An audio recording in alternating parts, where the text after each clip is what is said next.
بسم اللہ الرحمن الرحیم۔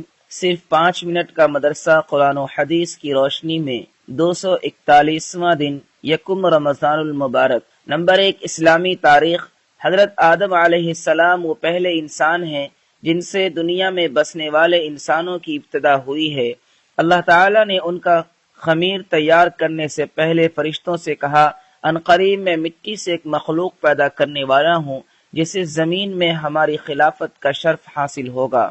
چنانچہ حضرت آدم علیہ السلام کا خمیر مٹی سے گوندھا گیا، پھر اللہ تعالیٰ نے اس میں روح پھونک دی تو دیکھتے ہی وہ زندہ انسان بن گئے۔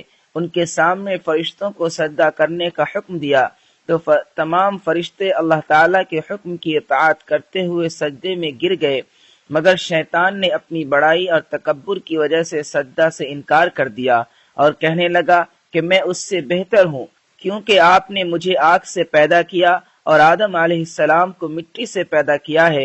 اس طرح شیطان ہمیشہ کے لیے اللہ کی لعنت کا مستحق بن گیا۔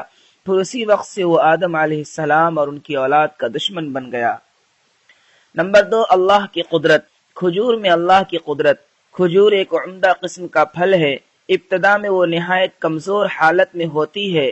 اللہ تعالیٰ نے اپنی حکمت سے اس طرح بنایا ہے کہ ایک دوسرے سے ملی ہوئی ہوتی ہے۔ اس پر ایک غلاف چڑھا دیا تاکہ حفاظت رہے۔ پھر جب وہ پختہ اور کامل ہو جاتا ہے تو آہستہ آہستہ وہ غلاف پھٹ کر پھل ظاہر ہونے لگتے ہیں، اور پھر وہ ہوا اور سردی گرمی بھی برداشت کرنے لگتی ہے۔ اللہ کا یہی نظام قدرت تمام درختوں، پھلوں اور پھولوں میں کار فرما ہے۔ نمبر 3، ایک فرض کے بارے میں۔ اسلام کی بنیاد۔ رسول اللہ صلی اللہ علیہ وسلم نے فرمایا، اسلام کی بنیاد 5 چیزوں پر ہے۔ نمبر 1، اس بات کی گواہی دینا کہ اللہ کے علاوہ کوئی معبود نہیں اور محمد صلی اللہ علیہ وسلم اللہ کے رسول ہیں۔ نمبر 2، نماز ادا کرنا۔ نمبر 3، زکوٰۃ دینا۔ نمبر 4، حج کرنا۔ نمبر 5، رمضان کے روزے رکھنا۔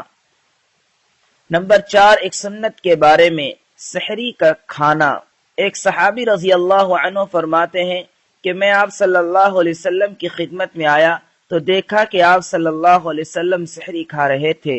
مجھے دیکھ کر آپ صلی اللہ علیہ وسلم نے فرمایا، یہ برکت کی چیز ہے، اللہ نے اس سے تم کو نوازا، اس لیے تم اس کو کبھی نہ چھوڑنا۔ نمبر 5، ایک اہم عمل کی فضیلت، تراویح کا ثواب۔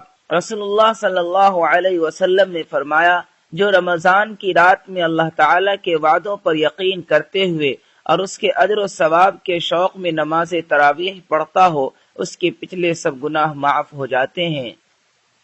نمبر 6، ایک گناہ کے بارے میں، حرام غذا کی نحوست۔ رسول اللہ صلی اللہ علیہ وسلم نے فرمایا، اس ذات کی قسم جس کے قبضے میں میری جان ہے، آدمی اپنے پیٹ میں حرام لقمہ ڈالتا ہے جس کی وجہ سے 40 روز تک اس کا کوئی عمل اللہ کے ہاں قبول نہیں ہوتا۔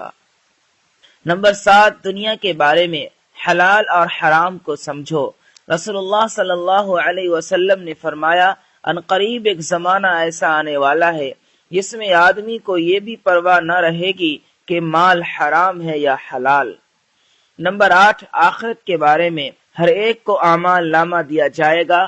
قرآن میں اللہ تعالیٰ فرماتا ہے، اعمال کا رجسٹر سامنے رکھ دیا جائے گا تو اس وقت تم مجرموں کو دیکھو گے کہ وہ لوگ ان کے اعمال ناموں میں لکھی ہوئی چیزوں سے ڈر رہے ہوں گے اور افسوس سے کہہ رہے ہوں گے، ہائے ہماری کمبختی، یہ کیسا رجسٹر ہے جس نے نہ کوئی چھوٹا عمل چھوڑا ہے اور نہ بڑا عمل، سبھی اس میں محفوظ ہے۔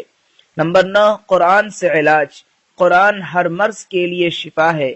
قرآن میں اللہ تعالیٰ فرماتا ہے، وَنُنَزِّلُ مِنَ الْقُرْآنِ مَا هُوَ شِفَاءٌ وَرَحْمَةٌ لِّلْمُؤْمِنِينَ۔ ترجمہ، ہم قرآن میں ایسی چیزیں نازل کرتے ہیں جو ایمان والوں کے حق میں شفا و رحمت ہے۔ نمبر 10، قرآن کی نصیحت۔ قرآن میں اللہ تعالیٰ فرماتا ہے، اللہ کے سوا کسی کی عبادت نہ کرو، والدین کے ساتھ اچھا سلوک کرو، رشتہ داروں، یتیموں اور مسکینوں کے ساتھ بھی اچھا برتاؤ کرو، لوگوں سے خوش اخلاقی سے بات کرو، نماز قائم کرو اور زکوٰۃ ادا